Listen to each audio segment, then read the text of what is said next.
What is going on, everybody? This is SSG, aka Sergeant Sentinel, and welcome to another episode of the XBL Party Podcast.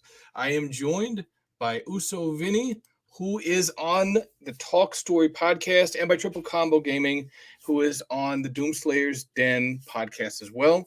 Welcome, gentlemen, to XBL Party Podcast. How are both of you doing today? I am doing good. Old age is starting to catch up to me. I'm not old, but my knee was killing me not too long ago. So, but I'm good now. Well, I'm glad that you were able to join us for today's podcast. Welcome. Uso, how are you doing? Let me see. Did Uso just drop off? I guess he just dropped off. All right. Yeah. Well, Uso will be back. Might have Oh, been a yeah. technical issue on his end. It's completely cool. While we're waiting for Uso, Triple Combo, why don't you tell us what you've been playing this week? Yeah, so I been playing Borderlands 3. I hopped back into playing Borderlands 3 because my brother wanted to play, and since I beat it way back on the PS4, but now I'm on Xbox and just trying to get through the campaign with all the characters. And I've been using Amara. It's the furthest I've gotten so far. And I Okay. went back to playing Resistance too because I was like, I need to finish this game, and been having this internal dilemma where I'm just like, do I want to keep playing this on hard or just put it on normal so I can finally beat it? Because Right. some of the engagements in that game, I feel like are just designed to just bullshit you. Like Yeah. the best way I could compare it to is fighting. Imagine fighting the brutes in Halo, or I forget the name, the worms in the armor that you have to fight. And Oh, there's yeah. like, Right. yeah, it was three of them, and they gave me like one rocket with two Oh. shots. I was like, what am I supposed to do with this one rocket? Then they gave me a shotgun when the enemies were like 10 yards away. I was like, bro, I can't do anything. Right. Right. So So, like, difficulty spikes. yeah, Yeah. it was bad. So, but I think I'm almost through it. But when I get to Resistance 3, I'm just gonna put it on normal and Right. not have to deal with that. Completely understandable. Uso, welcome back. You were here for 15 seconds and you were out again. Completely understandable. I know how it is. Well, we were just going over what we were playing this week. So, Uso, what have you been playing this week as far as video games go? Just two games, Diablo 4 and Final Fantasy 16. Both excellent games. Having a really good time with both. Nice, nice. Have you been having any technical issues at all with Final Fantasy 16? I actually haven't. Well, maybe like a few like FPS drops on both settings. Yeah. But other than that, like it's ran perfectly. And so, are you playing Final Fantasy 16 on PS5? Yeah. Yeah, I wasn't sure if it was. It probably won't come to PC until later on. I guess it's PS5 exclusive right now, from what I understand. Okay. Yeah, like That's 6 months or a year. Right, right. Yeah, I know because PlayStation's kind of hesitant to do the PC day one like Xbox has been doing, but I kind of feel like the writing's on the wall. It may be coming sooner rather than later. Who knows? Yeah, Square's excuse was like that they need a little more time for the PC build, but Right. I don't know. Yeah, I was just gonna ask how long did it take for the remake to come to PC? Like a year or so? Yeah, I mean, yeah, it took like a year and a half or something. I kind of feel like they want to capitalize on the console market first and then take it to PC afterwards. Yeah, it's just yeah. Square's just doing Square things, so we are talking about the same company. It's like something didn't meet certain Right, standards, right. certain sales Yeah. figures. So I've But been at playing, least with this one, yeah. I've been wanting to play Diablo 4, but I just haven't ever picked it up. I never really got into Diablo, but I hear so many people talking about it, saying it's crazy. Yeah, weird thing for me. I'm telling my friend that I have Diablo 3, which is funny because I have like 3 copies of it. I never finished it. I'm telling them like, hey, let me finish Diablo 3 to show my commitment to playing Diablo. Then I might pick up 4. And it's like, no, bro, just get it. I'm just like, Right? I had Diablo 3 for so long. Let me play Yeah. it. Yeah, no, I feel the same way. I'm like whenever a new release in a franchise comes out, I'm like, but I didn't finish the last one. I feel like I got to finish it before, you know. Nah, Diablo. This is my first Diablo, so I But haven't really played the other ones. so the I like lore, the or you beta. didn't have to. There wasn't like any type of learning curve or any of that. Nah, not really. The lore is like it's kind of like an Elder Scrolls game, just with a Right. little more story. Mhm. Like it's pretty easy to keep up. Like the game tells you what's going on, and Yeah, I think lore wise, I don't think you have to play them in order. It's just like I said for myself, I'm not even really big into the franchise to begin with, so Right, I'd right. rather play the other one I bought first. So, but I did play the beta and I was actually enjoying it. So, yeah. So it might be a game that you'll pick up at some point in the future. Yeah, I definitely see myself picking up. The only thing is also my friend, I believe they have it to where each season you have to make a new character. Your old Right. character Yeah. still exists. It's just that they're locked behind the previous season. So now I'm just like, if I hop in late, are you guys gonna join me? Or I'm like, well, I got to start a new character, so I don't feel like playing no more. So, Right, right. but Yeah. I mean, I still have my friend group that I'm playing the Vinny Original Sin 2 with, so probably would hop over with them if I ever picked up Diablo 4. So I'd have somebody at least. Nice, nice. You know, I've actually been playing more PlayStation than I have Xbox, just because Far Cry 6 came to PlayStation Plus. But you know, I do go back and I play a lot of Halo Infinite. They have, of course, 343. You know, they didn't launch it in a good state, but I think it's in a pretty good place now. And so I've been playing a lot of Halo Infinite. Almost every single day, I'm playing at least 4 or 5 rounds. Mhm. So you know, and it surprised me because like season 2, I kind of just dropped off completely, and I was like, you know what, I'm not really gonna stick around with this. You know, I'm gonna give it some time and come back to it maybe. But with this, I think it's season 4 right now. It's actually in a really good place, and I'm enjoying the hell out of Halo Infinite. So on Xbox, that's what I've been playing. Like I said, on PlayStation, I've been playing Far Cry 6, but I pre-ordered the gold edition for Xbox, you know, way back when. So I already finished it on Xbox. But it's just that it came to PlayStation Plus. I said, you know what, I might as well get my money's worth. So I'm playing through that again on there. But it's great. You know, it's actually it kind of feels like with Far Cry, it kind of feels like the more time I take away from a game after it first came out, the more I enjoy it. Because like when Far Cry 4 came out, I didn't enjoy it that much. But then I go back to it and I enjoy it more. Far Cry 5 was the same way. Far Cry 6 was the same way.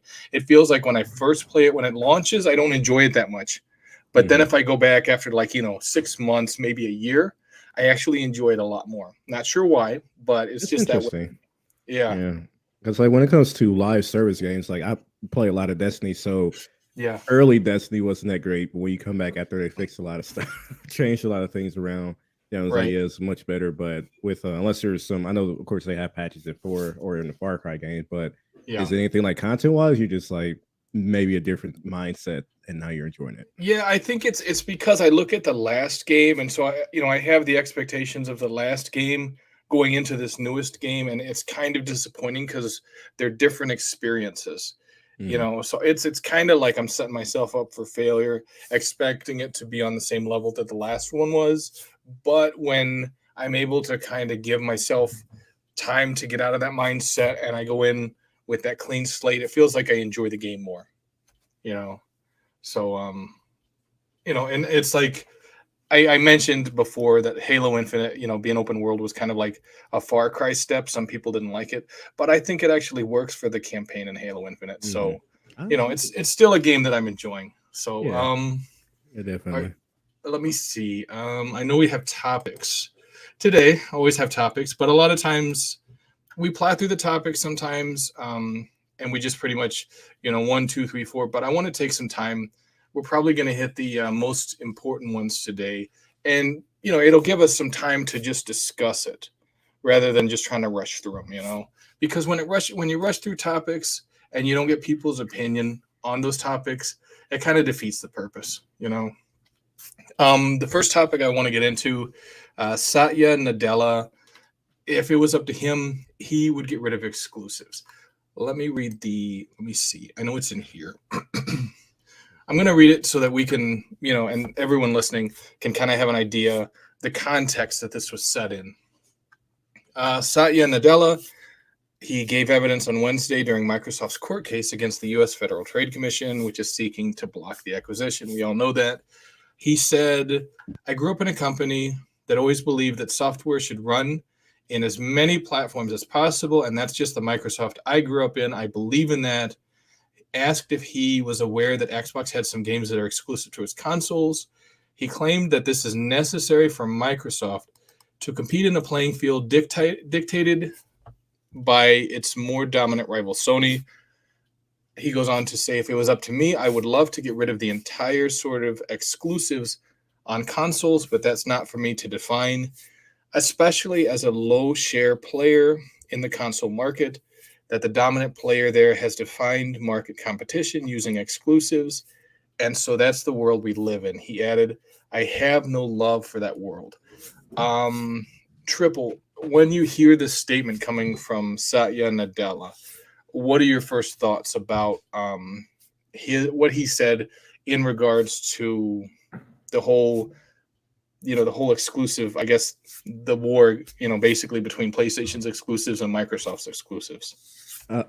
So when I first read it, the joking part is like, well, just don't have exclusives, but being realistic about the environment that they're in, he has a point on, like, yeah, to be competitive, you have to play by everyone else's rules, or by everyone else is going with it. And exclusives have been part of the industry since forever. So when you point directly at Sony being the ones that's doing it, I was like, no, in context of today, sure, but I'm just speaking in general. It's like, it's not Sony that really set the rules. It's just how gaming has always been. So that was kind of interesting, but understanding what they're speaking about and the situation and who they're going, air quotes, going against when it comes to this Activision deal, then of course referencing Sony makes sense. So, but yeah, like I said, it was kind of in a joking manner when I was like, bro, just stop making exclusives. But seeing the push for console to PC and what's mobile, I see why they're pretty much gone all in that regards. So it kind of adds credence to what he's speaking about on trying to get rid of exclusives.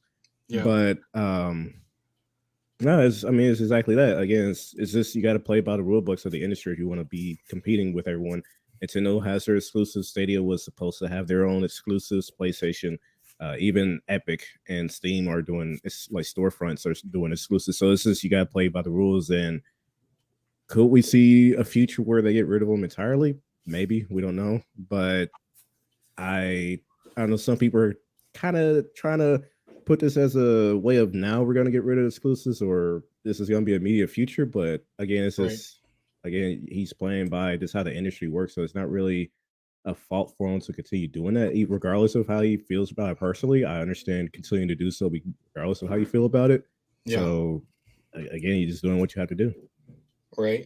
Yuso, what did you gather from that? What Nadella said about him not being a fan of exclusives?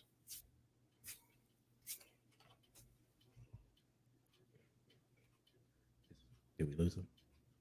We might have lost him. Hey, Uso, is your mic on, man? He might have muted it on his end. Yeah, he had a mute icon. So I guess one thing to add on a personal note, I guess, oh no, he dropped out again. He might be having tech issues. It's cool. Yeah, since he dropped out earlier. I guess the question more comes down to people asking whether or not exclusives should be a thing in general. And for me personally, it's like, if I could own one system that played everything, of course I would go that route, because it's less money out of my pocket to buy multiple consoles and platforms. Yeah. So, but like, if Microsoft decided to put all their games on PlayStation today, I wouldn't. It would be weird, sure, but I'm just like, okay, sure, I can play everything on PlayStation now. That's no biggie to me. So, but am I a fan of exclusives myself? First party exclusives I've always been fine with. Like, if they're actually making them themselves, but when it comes to time exclusivity, I'm kind of not too much of a fan of. So, because it's just got to go to another platform anyway, so why pay to have it for a year? I understand, at least there's reasons that they exist. So, of course, there's a reason why. But me, I'm just kind of like, I'm not about to go out and buy a PlayStation to play a game a year early. I'll just wait for it on Xbox, try to have all the consoles anyway. So, yeah. So, Uso, are you good to go? I know you had some tech issues. He's muted now. I don't know if he. Hey, Uso, are you good to go, man? If you're not, it's cool. Just sort out your tech issues. Triple. Sergeant. Yeah, it might be tech issues he's trying to work through on his end. It's completely cool. You know what? Like you said, going back to Nintendo days. Now, exclusives have been really a thing since Nintendo, because Nintendo saw what happened before them. In the 70s and 80s, you had Atari that didn't really have control over the games that went on their console. And of course, those people could make games for other consoles. So Nintendo was extremely controlling over the quality of the games on their consoles, and they wanted also their brand to be associated with certain intellectual properties. Of course, you have Zelda, you have Super Mario. Later on, you had like Donkey Kong, and I think Kirby and other properties. And at that time, because gaming wasn't necessarily as mainstream then as it is now, I think exclusives just made sense because you want to draw people to playing on one console or another. But with today's world, you have people able to play on mobile. You can play Game Pass games on your TV, and there is going to be a point, I think, where exclusives might disappear. But I understand his point because he didn't grow up in the Xbox community necessarily. He is a Microsoft guy. And of course, Microsoft wants to reach the most amount of customers they possibly can. And the way to do that is to offer those games to more people, whether they have an Xbox, PlayStation, or whatever. That's kind of the context that I thought he made this statement. And it makes sense from his standpoint because he's not seeing it from an Xbox standpoint. He's seeing it from a Microsoft standpoint. And as we all know, Microsoft is running the Xbox show now. Hey, Uso, welcome back. How's it going? Oh, sorry. It's all good, man. It's all good. No, hey, we were talking about Satya and Nadella saying, hey, you know what? I'm not a fan of exclusives. If it was up to me, we wouldn't have them. What are your thoughts on that statement, and how do you feel about that mentality? I think a lot of people think he's talking about like exclusives in general, like first party and third party. But I think he's mainly talking about third party exclusives with like first party in mind, And Microsoft is a software company, and their beliefs have always been like put games everywhere. I mean, since the original Xbox, like games were coming out on Xbox and PC. So, like I don't agree with the mindset because if you don't have exclusive games, what other things can you offer to the table that will make you different from your competitor? Exclusives is one of the easiest things to do that separates you from the other people competing in the space. So I don't know. I mean, will we see a day where Xbox has no exclusives and Microsoft pretty much just becomes like a publishing company? Probably. I think that's not going to happen for like another 10 years, 10, 15 years. Because I think that'll happen when cloud really takes off and they kind of ditch the console space. Yeah, and I think that time is coming when consoles are a thing of the past, especially when you can play games on, when you can play games on your TV. But I think there will at least be one more console generation. Maybe not after that, but I think next console generation will be the last one, at least for Xbox. I can't speak for PlayStation, obviously, or Nintendo, because Nintendo likes to do their own thing. They like to, they're taking a different path, and it's worked out well for them. Of course, they're in first place. But I feel like part of the reason why Nintendo is in first place is because they're not trying to get rid of exclusives. They embrace their exclusives, and they're very specific with how they allow those exclusives to be shown outside of Nintendo game systems. Like basically they have control over it if it shows in movies and stuff. I don't know if that's necessarily the case as much with Xbox or PlayStation properties, or if they give like the director of a movie much more creativity or much more leeway. You know what I'm saying? Yeah. No, I understand exactly. I get you. Yeah. I didn't watch the Halo Paramount series, so. But yeah, you know what? And I heard a lot. It's like some people liked it, a lot of people didn't, and I kind of feel like some of the people that said they liked it, it's kind of like when you offer a starving guy food that tastes like dog shit. And he's starving, so he's gonna eat it, and he'll be like, "Oh, he'll be like, "Oh, it's great," and it's like, "Yeah, it's you want just like chicken." yeah, exactly, right. It's like you want to ask him, "All right, listen, if you weren't starving, would this taste good?" And he'll be like, "Oh, probably not."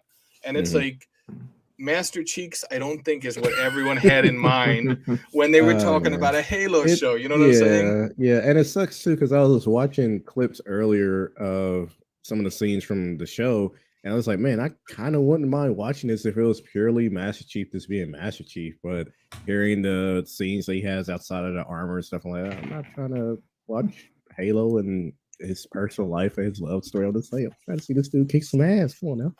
But that's just me. Yeah, Timber brought up a good point about he said haters were attacking Phil because he apparently set ZeniMax games exclusive. So here's the thing, and Phil had talked about this in court. He said, you know what, we saw Deathloop was going exclusive to PlayStation. We saw Ghostwire Tokyo was going exclusive to PlayStation. We heard Starfield was, and we said we have to act. That's why they bought it, because if they wouldn't have act, yes, they could have said, well, technically it's not an exclusive because it can come to Xbox sometime, but PlayStation just paid them for 20 years of exclusivity. So by the time it comes out, no one's going to be playing it on Xbox. Yeah, you know, because you look at Final Fantasy VII, the remake. Is it on Xbox yet? Nope. No. It's technically not an exclusive. It's technically not an exclusive, but it's nowhere to be found on Xbox. So it's one of those situations that Phil didn't want to be in. And Thimber, I completely agree. They were pissed about it, but I mean, Phil did what any one of us would have done. If you see your competitors doing all this stuff, I'm like, I'm just going to buy the company. So they can't do that. You know? It's like people were saying Microsoft has to compete. And as many people are saying, you can't tell them to compete, but then try to say, well, you have to do it by this standard, by this specific way. Like, no, use the resources available for you to compete in the method that you seem appropriate. And I mean, with the FTC thing, that's not breaking any rules or anything like that. So you can't really, like, sure, you could be mad, but again, it's just the industry that we're in ultimately. And when I see people saying, well, they bought the first party studios, but I didn't want them to buy something like ZeniMax and Bethesda, I'm just like, again, they're using the resources available to them.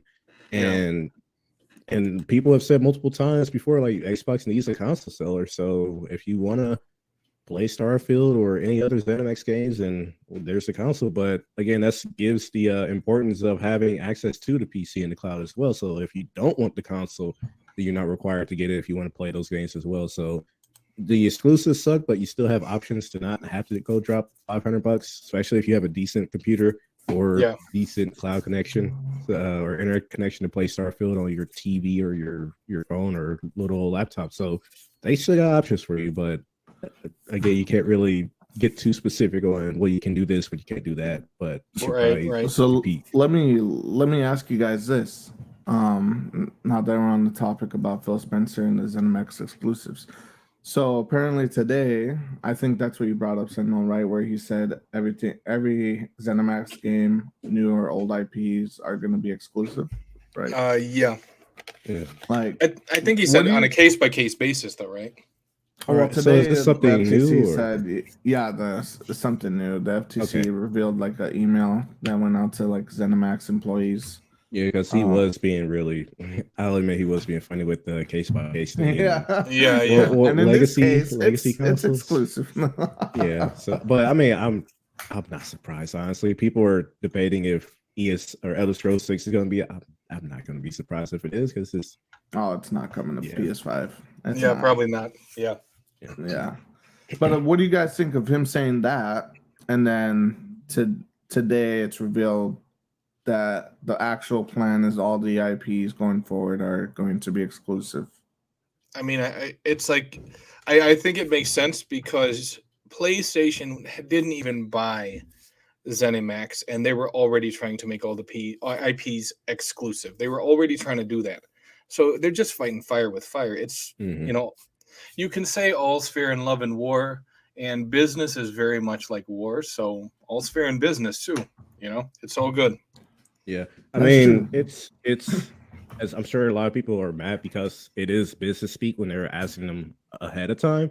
But at the same time, I'm just like, just knowing the environment we're in, you can't just say, oh yeah, definitely guaranteed 10 years from now, without question, we're gonna do X and Y. Like, maybe you can't be definitive on any of your business plans until it's actually coming up to decide on that. Because if they ever did do another Elder Scrolls Online or something like that, that could be multi-plat again as well. I know the current one is continuing to be multi-plat, but if they made a new MMO or something like that, that could be multi-plat as well. But when it comes to Elder Scrolls and the next Fallout, like I'm not at all surprised if those are exclusive, because those are really heavy hitters when it comes to their weight in the industry. So why wouldn't you make it exclusive, especially if you're making Starfield exclusive, which a lot of people are hyping up to be one of the biggest games of this generation, if not the decade. So it only makes sense. And again, it's just the industry we live in.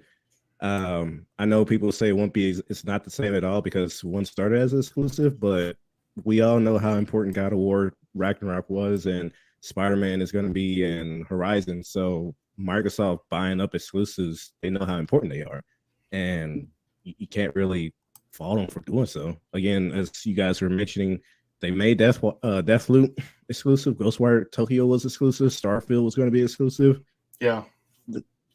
You can't really be mad at Microsoft and say like, hey, we're literally doing what you guys are doing, but it's still doing time. Unless you're Final Fantasy VII, we're going to make it permanent. So just choose another foot. That's all it is. So, well, speaking of like wide acquisitions, we also learned that they were actually considering buying Square Enix. They referred to this potential bid as Project Phoenix, and it was something that they had considered doing.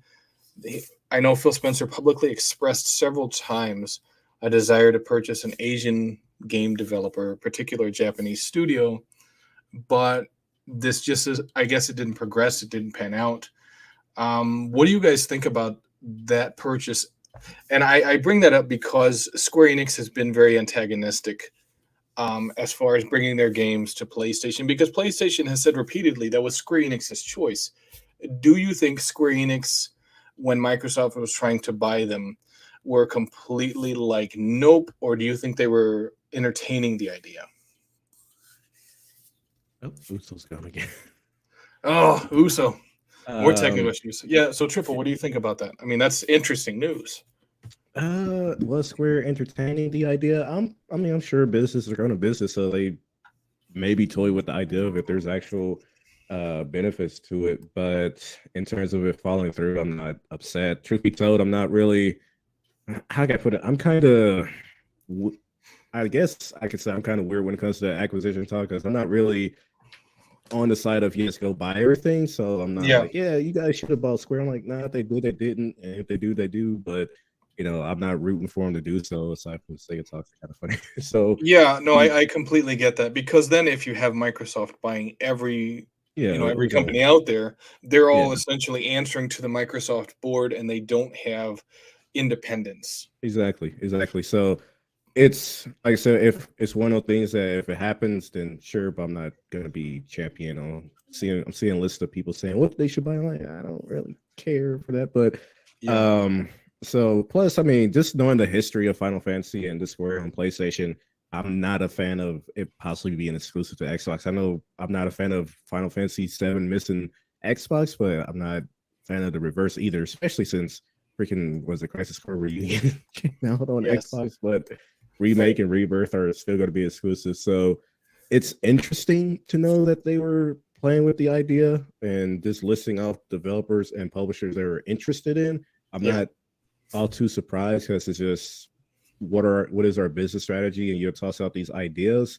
Whether or not, as we'll speak about later, if they actually put out a proper plan to say, hey, this is what we want to go forward with, such as with Sega, or if it was just a business email like, hey, what's the industry looking like? Here's some names, and people, latched onto that saying it was a possibility. But again, it could have just been making a list and not really committing. So, it's just like I said, I'm not a fan of the idea of being exclusive to Xbox, but I'm not surprised that they were talking about it. Yeah, Thimber also brought up that Sega had also been one of the companies considered by Microsoft, as far as these acquisitions go. But, Sega was like, hey, we got a good relationship with them, but we're not interested. And I kind of feel like that's because they want to stay independent. Yeah, because that's I was just going to say, that's the main thing people need to understand, too, is that these companies have to want to sell. It's not they pull it with the biggest amount of money and people are like, yeah, we'll totally do it. Like, some companies still want their independence, and it's understandable to do so. And so, Well, yeah, because Vivendi tried that with Ubisoft. And if they buy enough shares to where they own the controlling amount of stock, they basically, the company has to vote on whether they're going to allow them to do that. yeah, And that's what kept Vivendi out, because the rest of the shareholders were like, nope. And of course, the owners of Ubisoft voted, they bought up a ton of shares and voted against it as well. So you've got to wonder if some of these companies like Sega, like Square Enix, don't want to stay independent from bigger corporations, Exactly. Yuso, I know we've been talking about Square Enix. Oh, I was gonna come to him, and he dropped off again. It's cool for anyone watching right now, watching this podcast. Yuso has technical issues. That's also why Ash is not on this. He also has technical issues, so he doesn't have much internet access. He has phone access right now.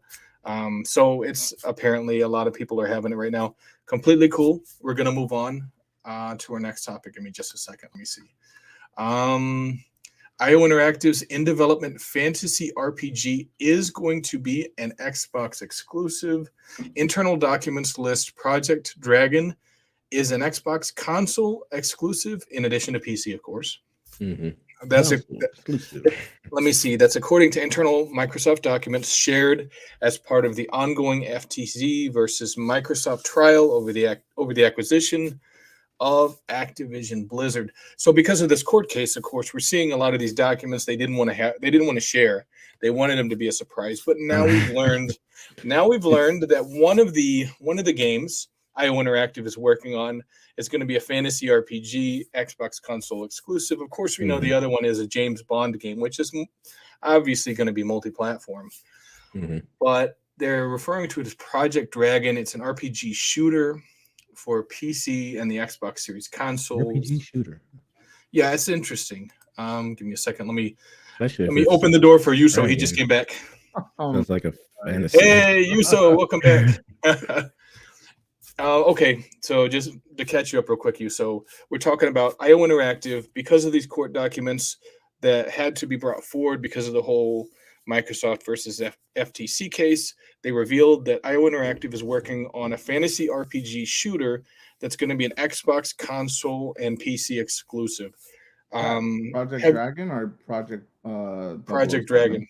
Yeah, I think it's Project Dragon. Project 007, as far as we know, is going to be multi-platform. What are your thoughts on hearing this news that IO Interactive is actually working on an exclusive for the Xbox console? Well, wasn't it just Corden that reported this like a year ago? This has been in rumors for a while now. Yeah. So to have it confirmed is pretty cool. I have a feeling if the deal with Activision goes through or doesn't go through, that IO Interactive is going to be one of the studios that Xbox acquires. Yeah, kind of wild because I know I'm not a huge into Hitman, but I've been listening to Sacred Symbols podcast, and one of the members were talking about how much people really love the Hitman game. So so if they managed to get on, that'd be kind of. I'm not into it either, but their last Hitman game was actually, it was really well done. The visuals are superb, the missions amazing, and there was like 0 bugs or glitches that I experienced in like 15 hours of play. Yeah. So they're a really good studio. So I would not mind them being on their Xbox.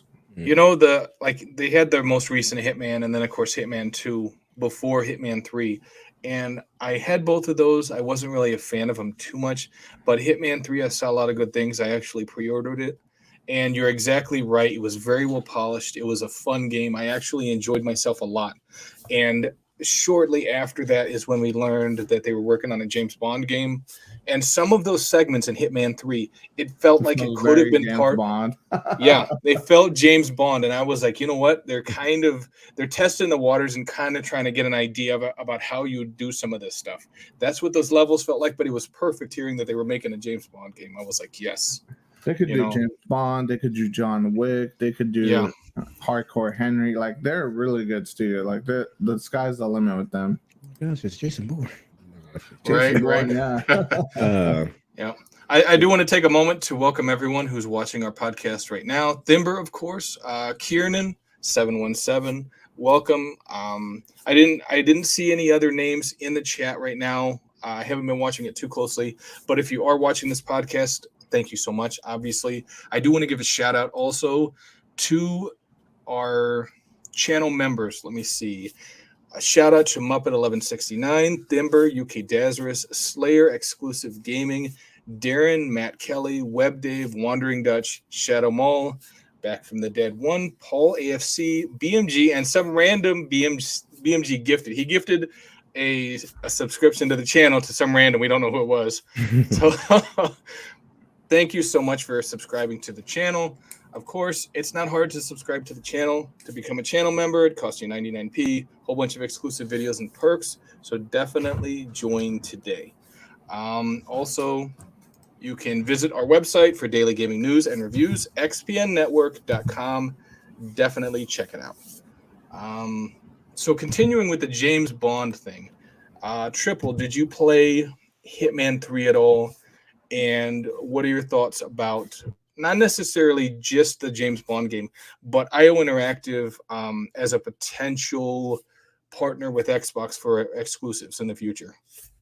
So I'll be honest, I did not play Hitman, or pretty much I haven't played much Hitmans. I think the earliest memory I remember was like 360, where one of them had a demo or something, and that was probably the last Hitman game I played. So truth be told, I can't really sound excited or disappointed or whatever when it comes to this news, because I don't really have much history when it comes to IO Interactive. Right. But I mean, the most I can say is like a new game coming to the platform is never a bad thing. But again, hearing from other people, from such as you guys, and again referencing listen to the Sacred Symbol podcast when they're going on about it, they sound like it's a talented team over at IO Interactive. So if they were to acquire them, there would be a pretty good catch. And I think they're I'm trying to recall they've had to do like some type of crowdfunding for some of their projects before. But again, it's an indie team and they get backed by Microsoft. It just comes to that possibility. What can they do being backed by Microsoft? We're looking at teams like Obsidian, Ninja Theory, and what they're capable of now that they're under Microsoft, and what they did when they're independent. So that idea of like now you got more proper funds to really put more passion into your work, that's always an interesting thing and exciting thing to think about. So that's the best way I can approach this topic. Right, definitely. I think IO Interactive is kind of one of those that is under a lot of people's radar, but they shouldn't be, because they're a high quality studio, and they're consistently putting out great content. Uso, it looks like Raul came to this podcast because you let him know about it. Thank you so much. And Raul, of course, thank you for watching our podcast. We greatly appreciate it. Thank you so much. Let me see. I'm looking right now. Microsoft CEO has claimed. Oh, well, I already read that one. Let me see. I'm going through all these topics because they're jumbled together. Give me just a second. Let me go with the Iron Man game, because I like Iron Man. I think EA making an Iron Man single player game is actually going to be really good. Of course, it's not going to be exclusive. I wish it would be. Just because Xbox kind of needs that. Not because I want to take it away from PlayStation gamers, but they could use it with Spider-Man being exclusive on PlayStation. There was an argument for Indiana Jones becoming exclusive. So. Right. New job listing suggests that Electronic Arts' new Iron Man game will be using Unreal Engine 5 over the Frostbite engine. Thank God. The job listing found on the EA website is for a software developer on the new Iron Man game, which the description reads will be developed with Unreal Engine 5.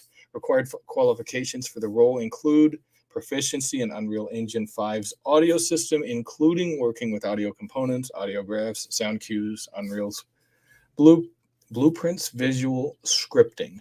Now, this game, of course, was announced first in September 2022. Insider Gaming understands that the game has already been in playtesting to see what players want from an Iron Man game, and it's understood that production is going well. The game officially entered production in February of 2023. I know now, I kind of feel like after Marvel's Avengers, people are a little hesitant regarding certain Marvel characters in video games. But with Electronic Arts tackling this, they're making it a single player experience. What are you guys' thoughts on this Iron Man game? Are you looking forward to it, or are you kind of apprehensive over it? I'm looking forward to it. The How can I put it this way? We got Spider-Man, right? And we're getting Spider-Man 2. Yeah, we had Marvel's Avengers that didn't do too well, but Spider-Man didn't do too well in Marvel's Avengers on its own. So I wouldn't really let Marvel's Avengers speak for the possibility of a superhero game, regardless of Right. which studio is developing it. Yeah. So I just like any product, I'm looking forward to it in the sense of I'm hoping it's good. I'm never going to hope the product is bad until seeing otherwise, or the studio does something so terrible. And it's like, yeah, I don't like these guys, and yeah. So, Right. Right. but I believe it's EA Motive that's creating this one. The ones that recently did the Dead Space remake. So I really enjoy what they did with the Dead Space remake. I know that's a remake versus starting from scratch, but at least from the talent and the work that they put into the game and making it feel so sticking true to the original, and all the type of developer documentaries, or certain phrase I'm looking for, but like basically showing fans that they're really trying to put a lot of effort into the remake. I have faith in them doing the same thing with Iron Man, and knowing that it'll be going to Unreal Engine 5.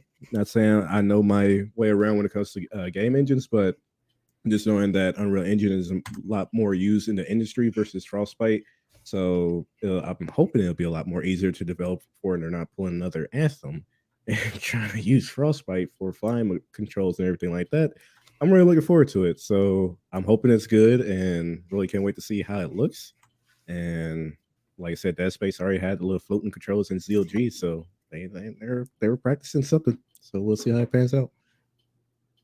Uso, are you looking forward to the Iron Man game, or are you kind of where you're not really too concerned about it? It depends. Iron Man was one of my favorite Marvel games way back on the Wii. I don't know if you guys remember that one.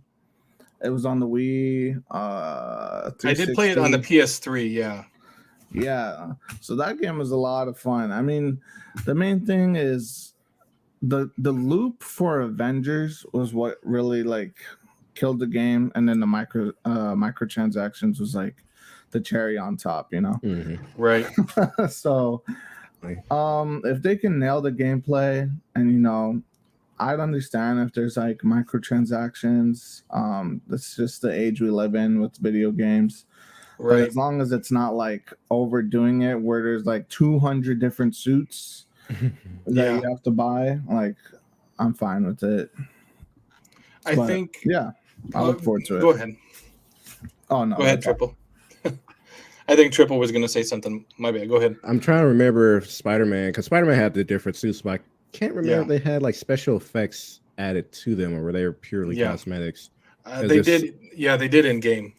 Okay, so because then they did have microtransactions, that would make me wonder if that would be the same for Iron Man, or if it was just be cosmetics. So that could be some really. I know it's a single player experience, but even when it comes to like XP boosts in single player games, people have issues with those, even if it's single player. So I hope we don't get microtransactions that might alter a game like that, but we'll see. Right. Yeah, something that's kind of funny is excuse me, everyone kind of says they learned or they did a really good job with Anthem, right, with the flying systems, and that feels like you want that type of flying to be in an Iron Man game. But wasn't Anthem built with the Frostbite engine? Yeah. And that caused the team problems, because they said, you know what, Frostbite is more of a first-person shooter. We're developing this huge open world where you're flying around, and they had to learn how to use it. That was some of the problems that the Anthem team, that BioWare had to run in. I believe it was BioWare that they ran into. They crafted it, yeah. Yeah.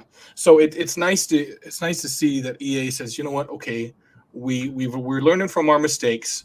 We're making an Iron Man game that could potentially use the same type of flight systems, and we're not using Frostbite anymore. We are, shelling out the cash to use Unreal Engine 5.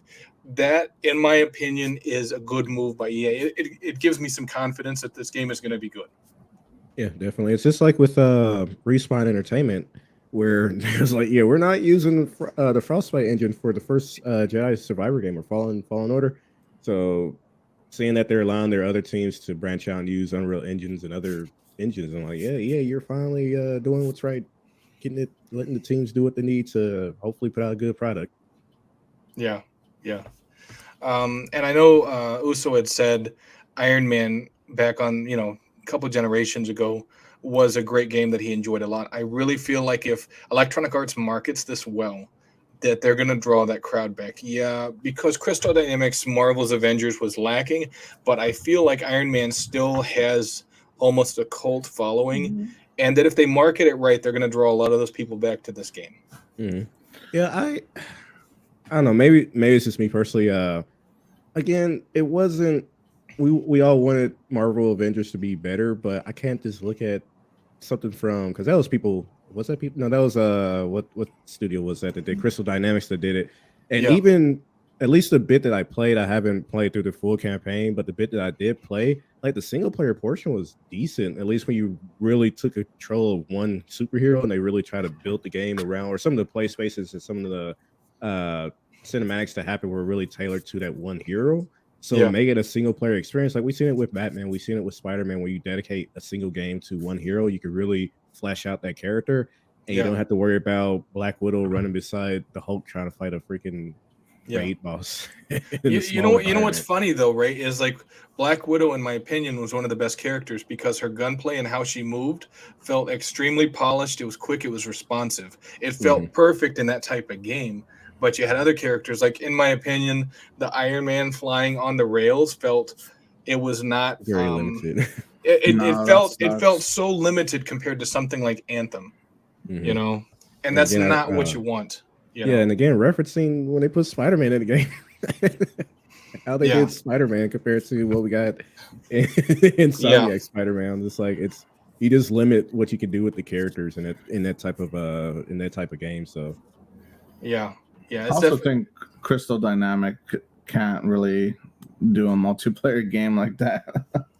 And you know what? It kind of felt like Crystal Dynamics was doing the best they could, but it felt like they also had Square Enix bosses saying, "Hey, we want this and we want that in the games," and that kind of hindered, what they could do with the game. Yeah. Plus, it's just that games as a service model, as people have said, looking at Destiny and the troubles you had to create a games as a service and make it grow and thrive. Like it's not something you can easily do if you fail. Like we're so late into so many games in the market, you can't fail and come back now. Like you really have to make a solid standout success when you first come out. Not to say it has to be the best game ever, but you can't fix it later type of deal.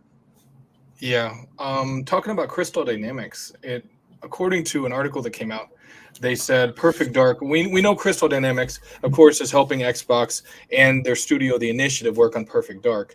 The Perfect Dark reboot remains in the earliest stages of development and is likely still 2 to 3 years away from release. It's been claimed. That's according to new accounts of the game's troubled development cycle provided to IGN by 13 people who have worked on it across 3 different studios.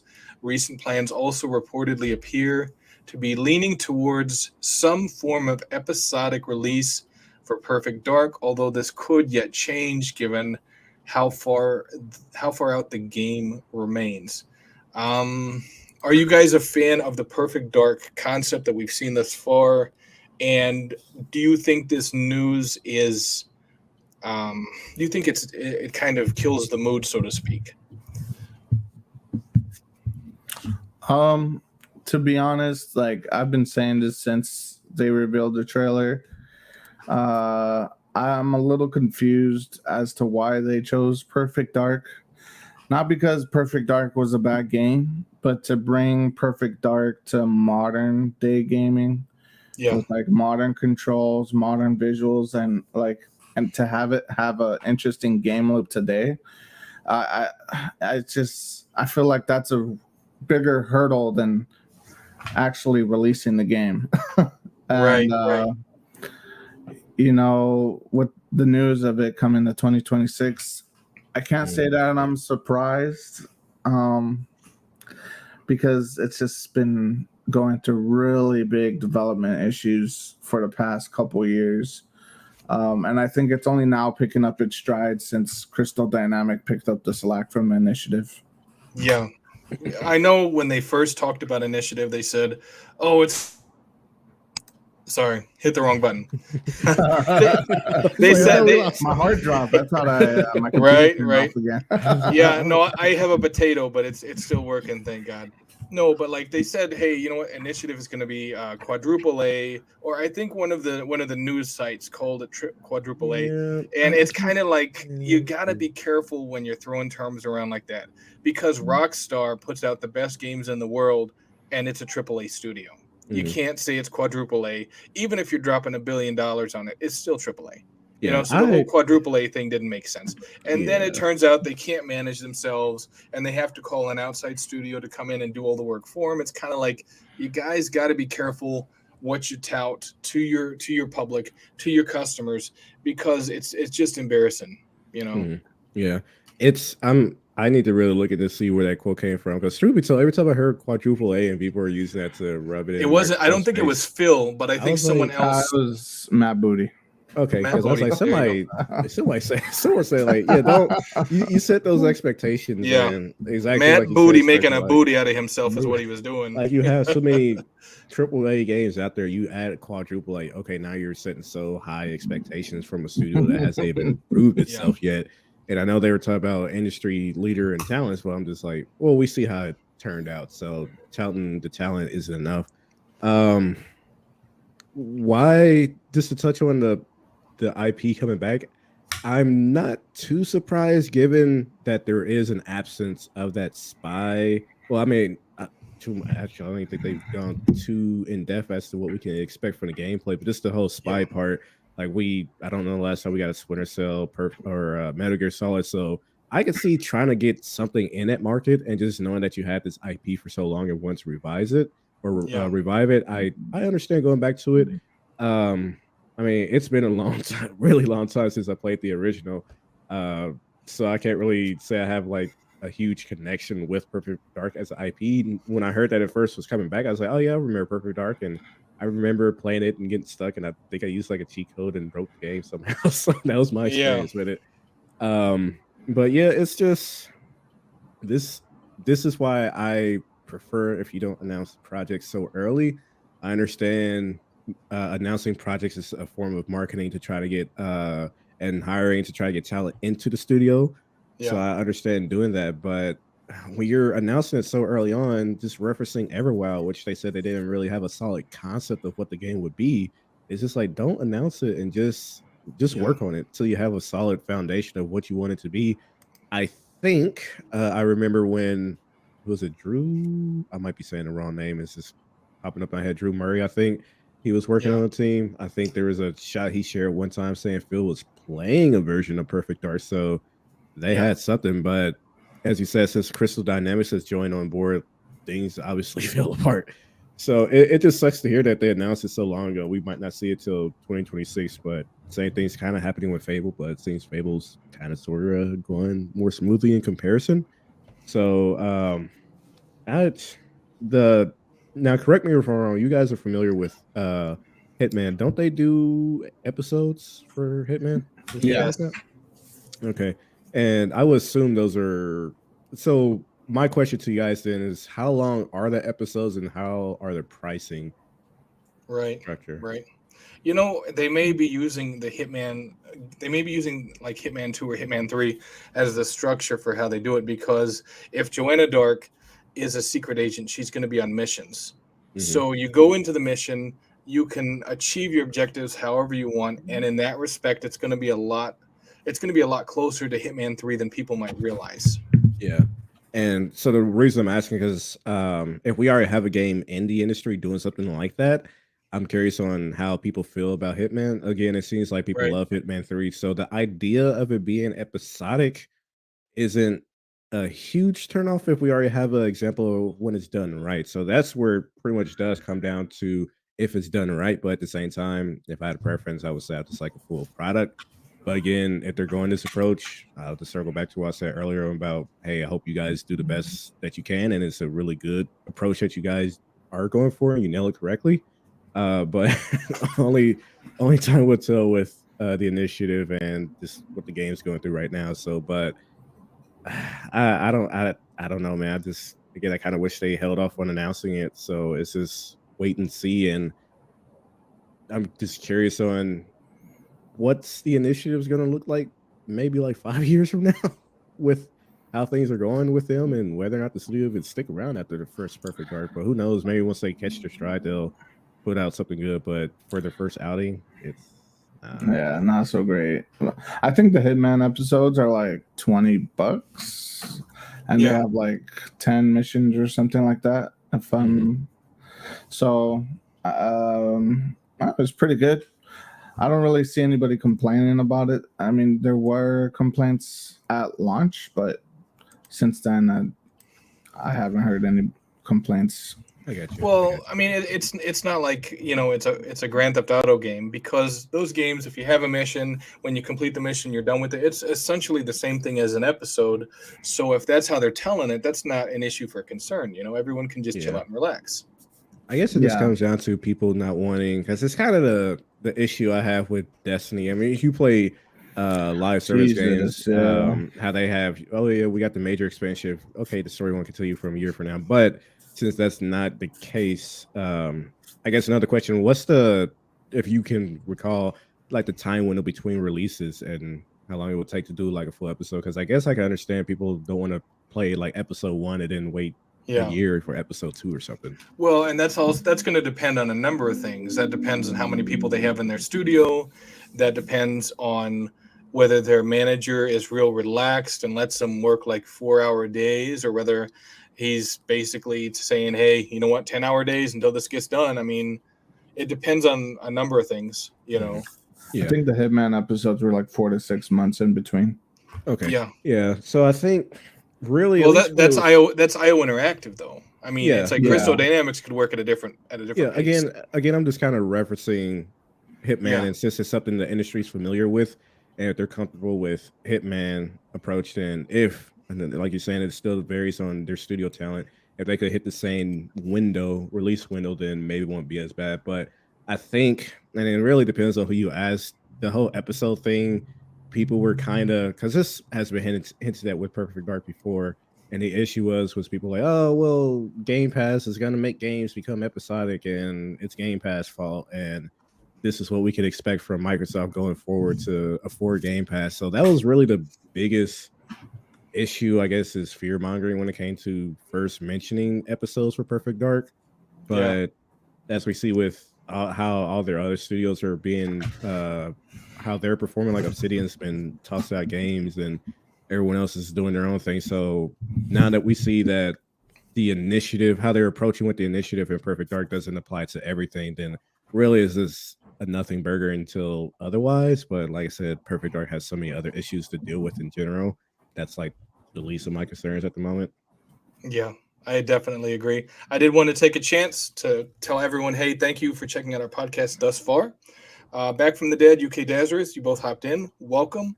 If you are enjoying this, hit that like button. Be sure to share it on your socials as well, so we can have other people who are interested in gaming podcasts check it out. Uso, I did want to ask your opinion on, let me see, give me a second, because I have all the topics pulled up. Multiverse's servers have gone offline completely. Have you ever played Multiverse? Were you a fan of it? And now that these servers have gone offline completely, they're preparing for a relaunch, but they've gone offline as of right now. What are your thoughts about these types of games that they take their servers offline completely?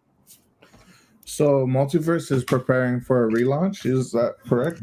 Early 2024. Yes. Oh, okay.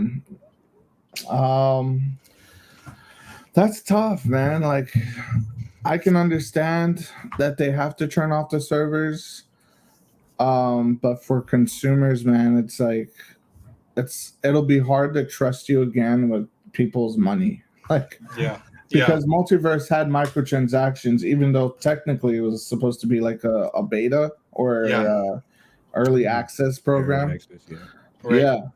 So it's just like, why are you putting microtransactions in this game? I mean, I get it for funding, but you can't just turn off access for the people who put money or invested into your ecosystem. So it's just like, it's happening a lot more today than it has ever happened before, just because live service games are it's the new thing.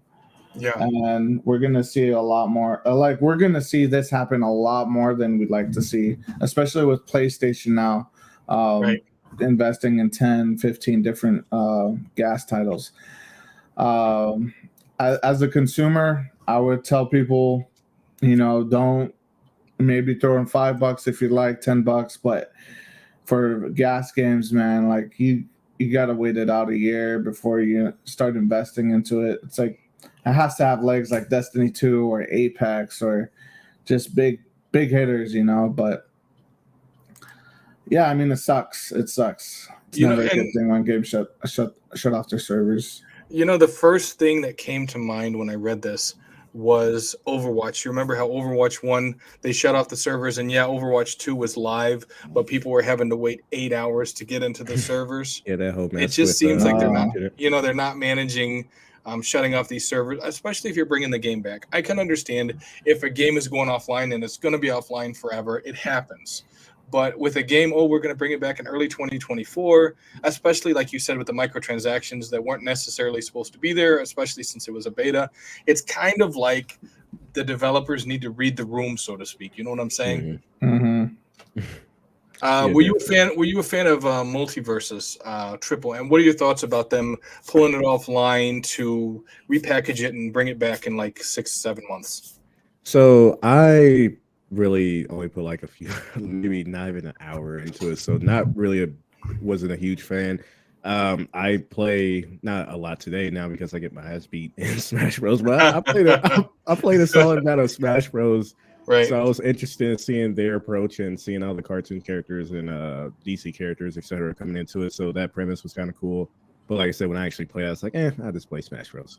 But it's as Uso was saying, since it was early access, I'm not trying to like make excuses for corporations or anything like that, but hopefully they clarify with their microtransactions, or rather, excuse me, this weather's getting my nose stuffy. These smoke in the air, but hopefully they clarify, like explaining this is a possibility, because it is it sucks if you're like, here's microtransactions, and we never really told people that eventually the servers will be going or closing, because that's, again, this, at least that part is news to me.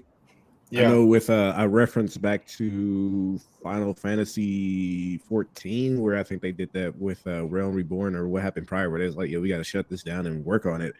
So it's not a new concept, but again, if you are having access to microtransactions and letting people spend money, I hope they were clear on explaining to people, like, hey, eventually these services are going to go down. And my question too is, like, are they going to let things carry over? So I'm not too familiar with early access, but I know a lot of people can buy into games, and so it's one of the, what's the word I'm looking? Just one of the issues, or one of the things you got to be aware of when you're buying into early access. I can't remember. I think Grounded, you had to pay for early access. I'm not sure how the legacy players were treated with that. I personally only played it through Game Pass, so I didn't really pay for early access of Grounded specifically. But again, how did it work in carrying over to the final product? So hopefully when it comes back, like I said, people that spent money, their things carry over, because that would suck if you spent X amount of dollars and it's like, you got to start from scratch. And DLC, skins, wherever they're allowing you to buy it, sucks to suck. So hopefully when it does come back, it's a good game. That's pretty much about it. Like I said, I pretty much put my sat down, I was like, I'll just play Smash Bros. But it was an interesting concept. So, but yeah, early access, microtransactions, I know funding, but hopefully they were clear about it. That's pretty much all I can say.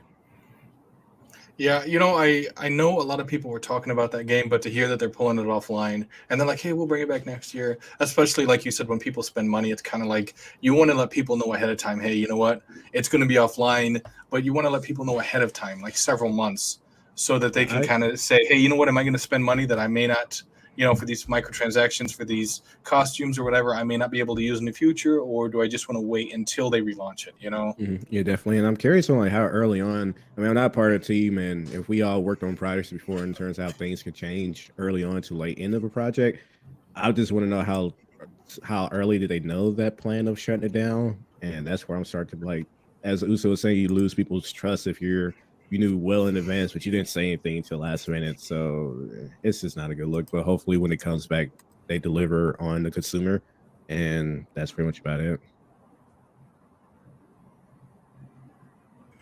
Give me just a second. I'm looking at our next one. Okay. It's about the Activision Blizzard CEO Bobby Kotick demanded a greater share of Call of Duty sales in order to bring the blockbuster series to Xbox Series X and S. It was actually revealed by Sarah Bond that the Activision boss, he wanted more money, and he basically, let me see, the platform holders take a 30% cut of software sales on their consoles, with 70% going to publishers. He actually wanted 80%, with Xbox only getting 20% instead of 30%. Now, we know a lot of negative stuff about Bobby Kotick, but seeing how cutthroat he was towards Xbox, do you think some of that was possibly PlayStation's doing, or do you think that's just Bobby Kotick? No, I think that's just Bobby Kotick. This man I think he did the same thing in the PlayStation, if we're being real. I wouldn't say this is your fault, Jim. Like, nah, that's just Bobby being greedy. I'm not like, I'm sure a lot of people can argue the deals that PlayStation made to get it more popular on their platform gave them leeway. Yeah. But at the same time, I'm just like, sorry, Microsoft, it sucks to suck. I don't know no better way to say it. Like, is this PlayStation was doing what they needed to try to get most of the shares on their platform, but ultimately it still is Bobby that said, hey, I want a bigger share from Xbox. I know, me personally, I will say one thing that kind of did annoy me, or the type of not to veer too far off topic, but where I would put the blame at for Sony is the type of exclusive deals they done with PlayStation. Yeah. Where, if anyone remember back in Modern Warfare, the but the reimagining of Modern Warfare. It's like 2019, Yeah, they had the what was it, Spec Ops Survival mode was exclusive to PlayStation. I believe Call of Duty Black Ops Cold War had a exclusive zombies mode called Onslaught. And so that's where, whenever anything's brought up with like the shady stuff Sony's done, that's where I'm personally kind of just, for not to sound too harsh, but upset with PlayStation. I'm just like, yeah, you're making deals where you're literally cutting content from other platforms.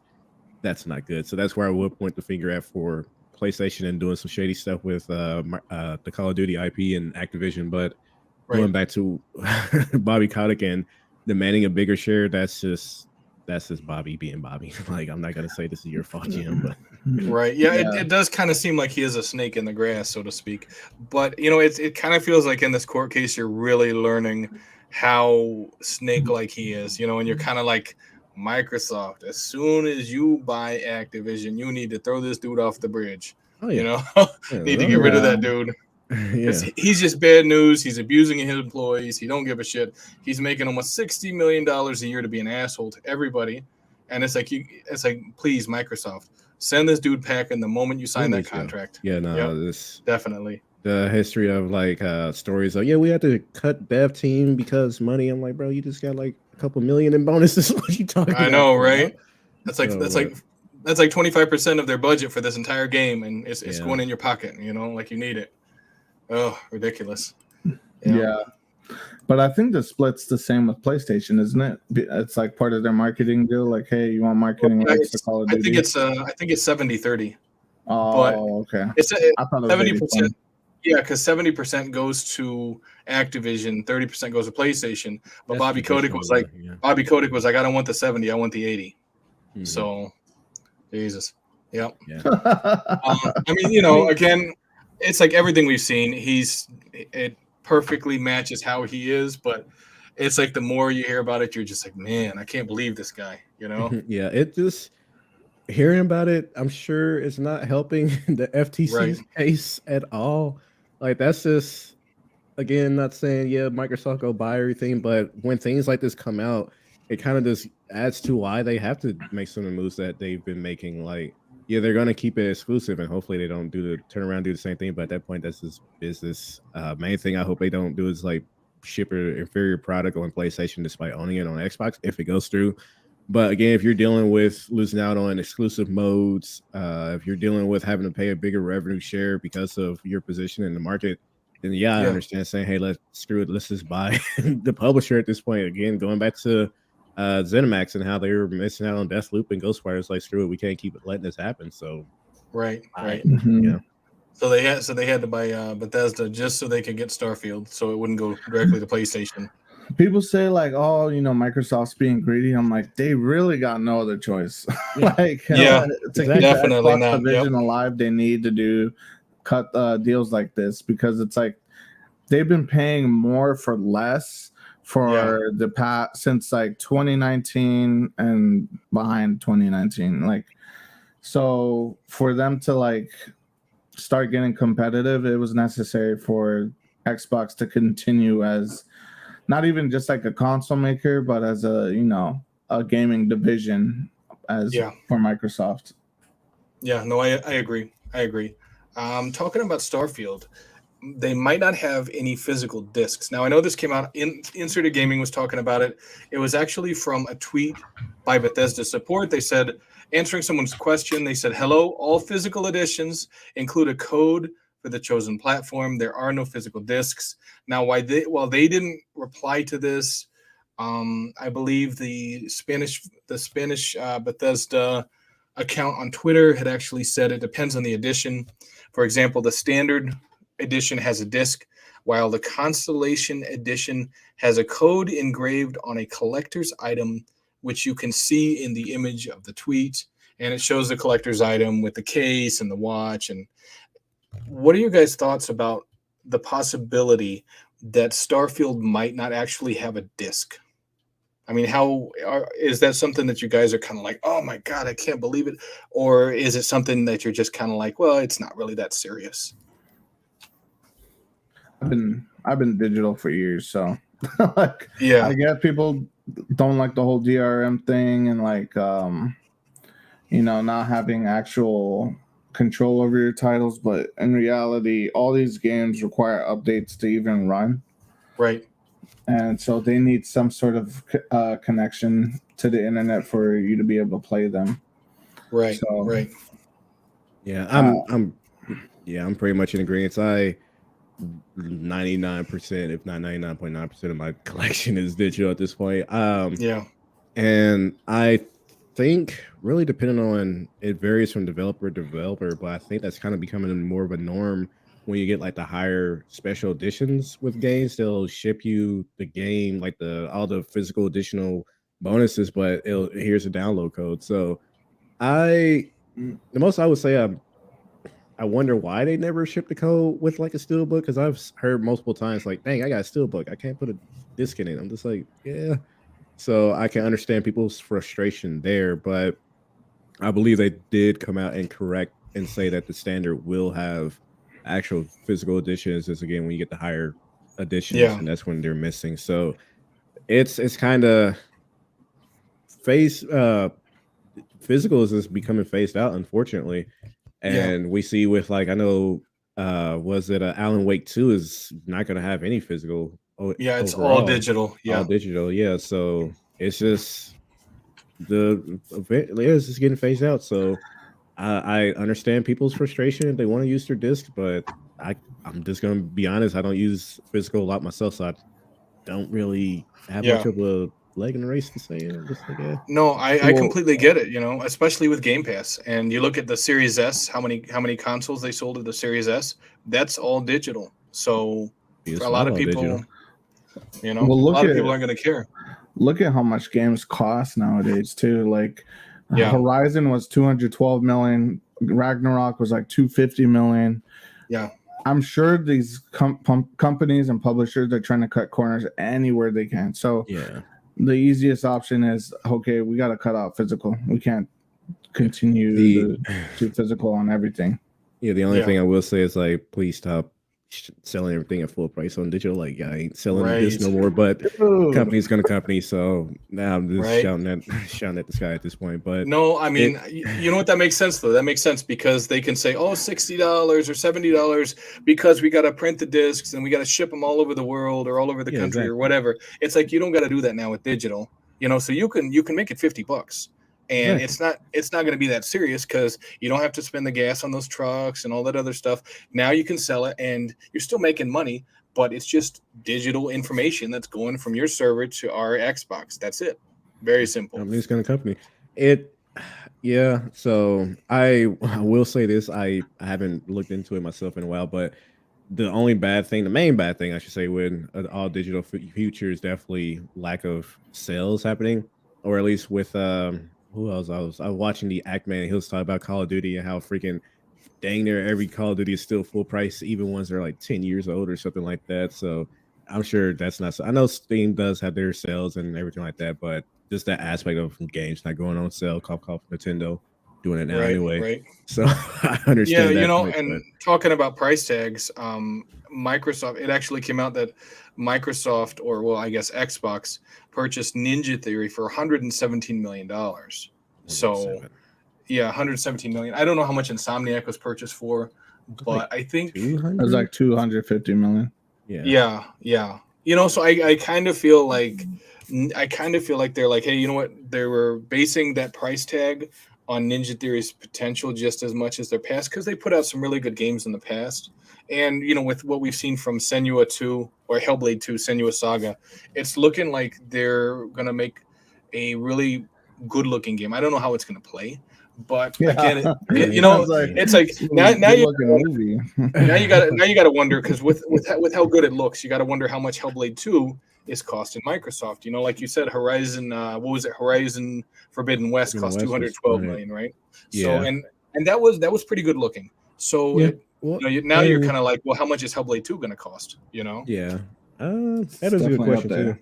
Yeah, and so I don't, we're all just gonna be like just guessing, but and I'm terrible. This is the reason I'm not working in business. Well, one's open world right, and right, one isn't. So, but that's not a good yeah, yeah, criteria to go by. But right. who knows? So, but yeah, I'm really I curious. just kind of feel like with these inflated price tags, they're looking to cut corners wherever they can. You know, Yeah, definitely. I don't say I'm looking. Hellblade 2 is like one of my most anticipated games, so I'm yeah, nervously excited because we still haven't gotten a proper breakdown of the gameplay to see what's right, improved yeah, over the first one. So we'll yep. see. And And they I finished motion capping, so I'm like, oh, what's the holdup? You know, like Yeah, after we seen well, so and many. they didn't show gameplay yet though. I Yeah, mean, not that we we could see. yeah, so yeah, exactly, because we got the gameplay with her walking through the cave, which was cool. I guess the game looks gorgeous, Yeah, goddamn. But and we got the gameplay at the Game Awards of her throwing a spear. But I yeah, want to see combat because they made posts on Twitter about her going through actual combat training and doing developer diaries on that. So I'm just like, can we actually see this in action? I hope it's not combat training purely for motion capture, right. cutscene fighting, and not like yeah, much Yeah. else. quick time You know, events. that would suck. Like that would suck. Like, oh, she did a lot of training. Like, ooh, what do I get to you press A one time at quick time events? Like, god damn it. All right. So that's the main thing I'm looking forward to. If I could see that, then at that point I'm just like I'm waiting. Because the little snippet we did get at the recent showcase was kind of nice. Again, just the visual Right. quality, not to turn this to a freaking Hellblade podcast, but the Right, visual right. quality and bringing back the voices and the sound engineer. I'm just like, all I need is gameplay at this point. Then it's just Right. waiting. So, but I completely agree. Completely agree. Our last bit of Xbox news for today, and we are playing 20 questions because I am the host. I'll walk you guys through that if you haven't played 20 questions. Well, I think you guys have, yes? yeah, Yeah, Played I 20 have, questions? Okay, so we're going to play it because Redders is not here today and I am the host, so we get to play 20 questions today.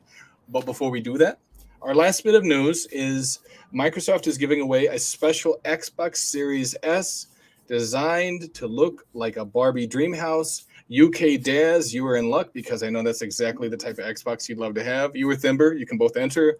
It is happening on the Microsoft Rewards page on July 10th. Players will also have the chance to win special Xbox wireless controller faceplates designed to look like Barbie and Ken's outfits. The console and controller faceplates are part of a series of events being held by Xbox to promote the Barbie movie. So, if you're into Barbie, I guess there you go, right?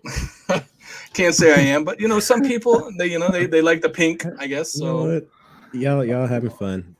right, Y'all having right, fun. That's all I can say. I saw they had the Forza Horizon Barbie cars and stuff. People are like, what is this? I'm like, it kind of looks nice. I'm not gonna lie, the car looks kind of nice, but yeah.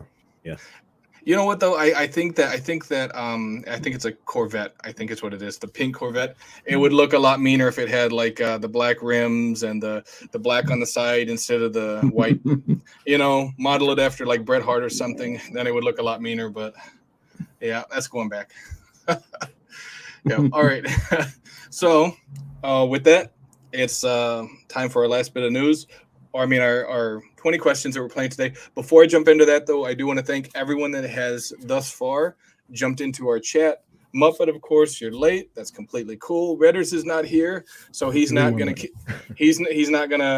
rough you up for being late. It's all good. Masuko, thank you so much for joining. Thimber, UK Dazarus here, back from the dead. We had, let me see. I know. I want to get his name right. Let me see. Raul, there you go. I'll keep it simple. Raul showed up, obviously. Thank you so much. We greatly appreciate it. And am I forgetting anyone? Let me see.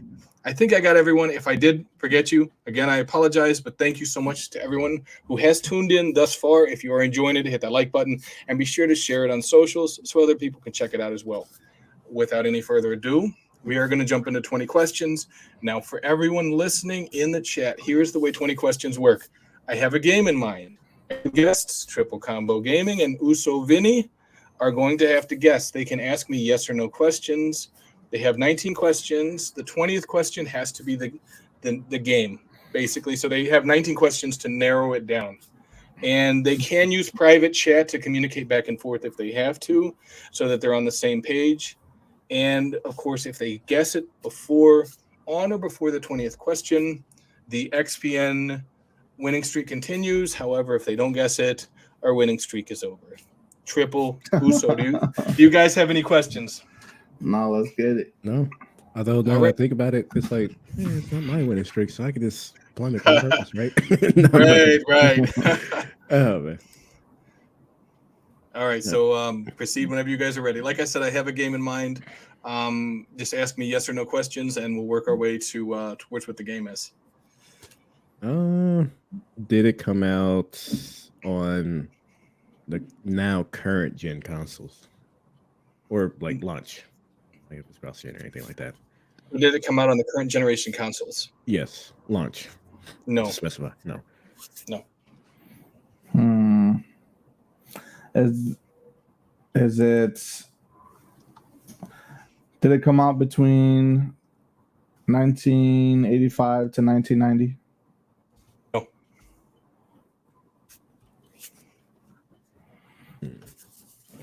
Is it a first-person shooter? No. That's 3.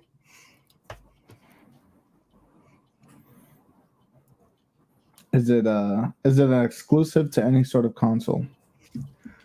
No, it is not an exclusive to any sort of console.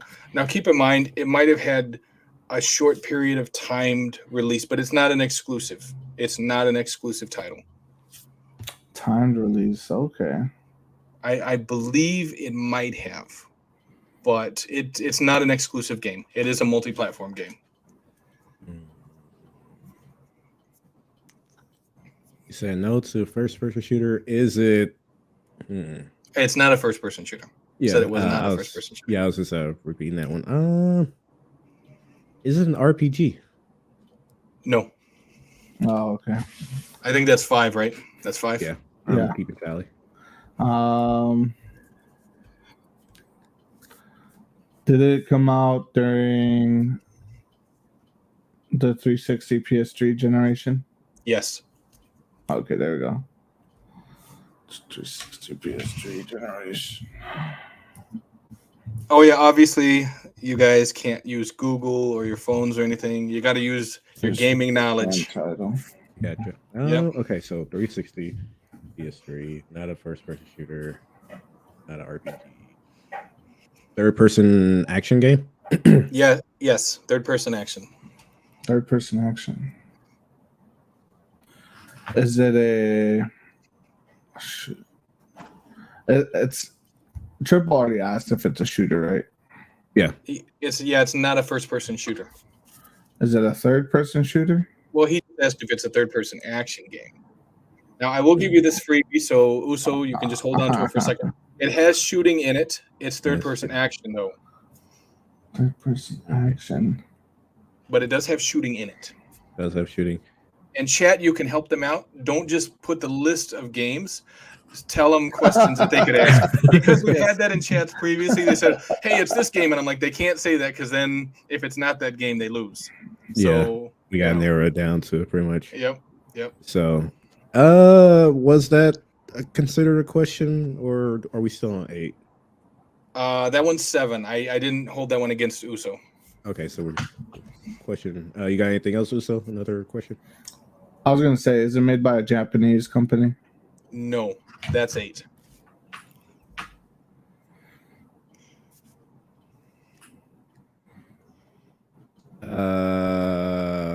Is it made by a company with star in their name? Yes. Oh. So do you have an idea, Triple? We can keep asking. Just keep it. Is it a game? No, it's a movie. Right. There are some games that are movies anymore, so not back then though. Not back then. What developers had or what companies had Star in their name? I mean, Rockstar is all. Rockstar. I mean, we wanted to narrow it down. So we only had 10 questions left, I believe, or this would be number 10 if you have a question. I got one. Well, go ahead. That's not good because that can still be a lot. Is it the third entry of a series? No. Okay. Is there multiplayer? Yes. Okay. I believe that's 10, correct? That would be 11. Yeah. 11. See, I was going to give you guys a free one. All right, so 11, that works. We should have said I should say, yeah. That was a typo. Right. Yep. I'm just going to flat out. Is it made by Rockstar? Yes. Okay. There it down.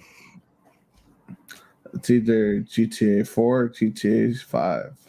I mean, there's still Red Dead Redemption as well. That wasn't the only Rockstar game they made during that generation. Yeah. Okay. These aren't me saying anything. This is just me going back and forth with Uso. So off the top of my head, at least when it comes to Rockstar, we got GTA, Red Dead Redemption. It was a timed exclusive. It was a. I don't know if it was official. It might have been. That was number 4. Not a platform may have been. I didn't. To Red Dead full didn't disclosure. Have either. Well, full disclosure, I didn't have a PS3 or an Xbox 360 for like the first 3 or 4 years when they first launched. So, I don't remember back in those days. I had a PS2 back then, so. But I did want to say that it's not an exclusive title. Oh, okay. Yeah, I don't know about any exclusive marketing rights or any of that stuff. I'm not talking about any of that. It's not an exclusive title. So it's made by Rockstar. It's a multiplayer title. I'm pretty sure I'm pretty sure Red Dead actually still bounce around. Does it take place in the EO cowboy era? I don't know what time zone that would be, but I mean, technically there are still cowboys today, so I mean well, I mean, how do you want to ask that though? I don't know. Did Red Dead take place in the 1800s or late 1900s? Yeah, but I don't think Red Dead had a multiplayer. It was just a single player game. Red Dead did have a multiplayer. Yeah, though. I'm pretty sure there were several games that had multiplayer. Yeah, I'm pretty sure Red Dead did have multiplayer. Oh shoot. So, I'm terrible with my history, so I can't even think of time who made. I'm pretty sure Rockstar was Gun. Pretty sure they made Gun. Could be wrong. Was it strictly an old Western game? No. Okay. So, not Red Dead. I don't think. Yeah. Yeah. I'm probably gonna waste one of our questions, but I just have to ask it. Does the protagonist have a cousin that likes to go bowling? Yes. Oh, okay. We got it. We got it. Right? Is it GTA 4? Yes. Let's Grand Theft Auto go. 4, yes. Launched for PS3, Xbox 360, and Microsoft Windows in 2008, April 29th, 2008. The reason why I said I wasn't sure if it was an exclusive title is because I They remember had someone saying, exclusive Yeah, It had DLC. exclusive DLC, yeah, yeah. I was To kind of like, Xbox, right? yeah, Yeah, I it was believe so. exclusive to Xbox. So, But I couldn't say for sure because, like I said, I didn't own the console back then. So I was like, well, I'm not gonna hold that against the question. I'll just say it's a multi-platform. yeah, Which to one I keep was it? from, Was it the Ballad of Gay Tony?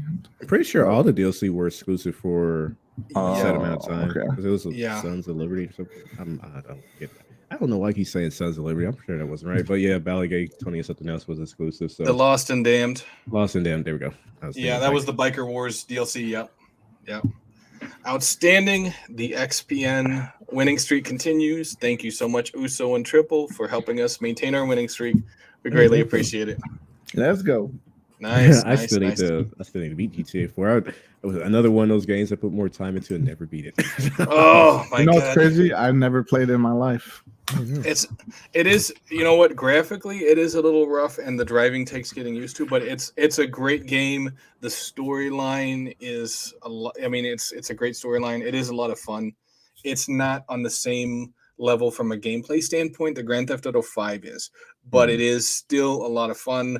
It's one of my top 10 of all time. So, full disclosure, but I wanted to put a title up there that wasn't obscure that you guys would be able to figure out. That wasn't something that like 20 people bought. And like one of our other podcasts, we had what was that? The Fighting Star Wars game, and I had no idea what it was. Star Wars game. Yeah, like Masters of Terrakasi or something like that. Oh yeah. And I was like, oh Yeah, Jesus, I We lost. still got that. yeah, it's like I saw it in a gaming magazine or online one time out of my entire life. I'd never played it. So when I learned that's what the game was, I was like, oh, I'm glad our guests knew because I had no idea. I actually saw a YouTube video about that one. It was the worst fighting game of all time.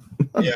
See, there you go. That's So my I mean, first time hearing about it has the infamous stuff surrounding it, but outside of that, people, it's harder for people to figure out titles like that. So I wanted a title that people have played before. So Yeah, now once we start to get like way past even the 360 generation, I'm just like, I probably wouldn't know a lot of games beyond that unless they're like really popular older games. So you should do one of the like Xbox arcade games. Those. Oh my God! Don't. If Ash is watching right now, you're probably giving him ideas for one of the future podcasts, and we'll never guess it. We'll never guess it. Oh. The only one I can remember was that Dorito Crash Course. Dorito Crash Course. Right. Yeah, I think I played that dinosaur before. one. There's the R-Type. Oh man, there's so many. All those weird games. Yep. So Definitely. I may or may not be downloading Grand Theft Auto 4 right now. It's a good game. It's definitely worth playing. Like I said, Uso, you could check it out. Also, the two DLCs, the Ballad of Gay Tony and the Lost and Damned, they do play a little different from each other. Just because like the Lost and Damned is more centered around a motorcycle gang. So, but just kind of go in with an open mind, and I think you'll have fun with them. Gotcha. Now, this is probably more trivia. Didn't the main pro tag of the Bikers DLC die in 5 by Trevor? Yes, he got killed by Trevor within like the first 3 minutes. Crazy. Yeah, Uso, you played Grand Theft Auto 5? I didn't even know that. Yeah, the dude he stumped out at the start. The bald guy, Johnny, that he stomped, that's the protagonist for the Lost and Damned DLC. Did they hate him or something just to kill him off like that? Because he had problems, and basically what happened is the Ashley girl was always getting him in trouble, and kind of she was the one that kind of got him in trouble and wasn't allowing him to have a good life kind of thing. And he kept going back to her. He should have left her, but he never did. So her being the end of him kind of makes sense, Okay. Also, a little bit of fun fact, the character from Grand Theft Auto 4, Niko Bellic, they actually wanted him to be the heist member in Grand Theft Auto 5. But because the voice actor for Niko Bellic had a falling out with Rockstar Games and they were never able to really settle it, they had to go with Patrick McCreary instead. So that's why Patrick McCreary was a heist member in Grand Theft Auto 5, because they wanted it to be Nico Bellic, but they couldn't make it work, unfortunately. So, Dang, that'd been wild if he actually did show back up. So, yeah, well, I don't know. Maybe in the future, hopefully, fingers crossed. But anyway, that's it for the XBL Party Podcast. Thank you so much, Triple and Uso, for being my guest for this podcast. I greatly appreciate it.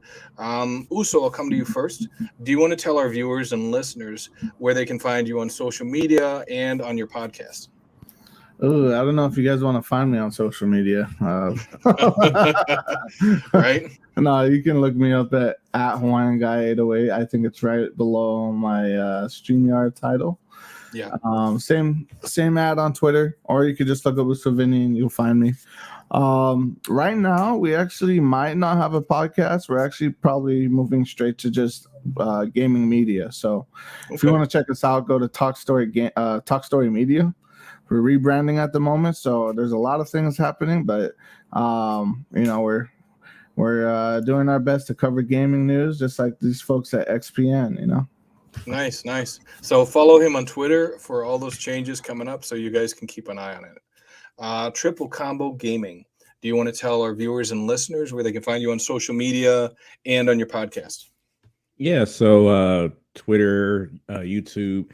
I was going to say Twitch, but I haven't streamed on Twitch in so long, but Triple Combo Gaming. I'm part of the Doomslayers Den podcast, which is on the Doomslayers Network. As I said, my YouTube channel is Triple Combo Gaming. Still, I'm in the process of figuring out what type of content I want to focus on. So it's just sporadic uploads here and there, but that's where you can find me. Nice.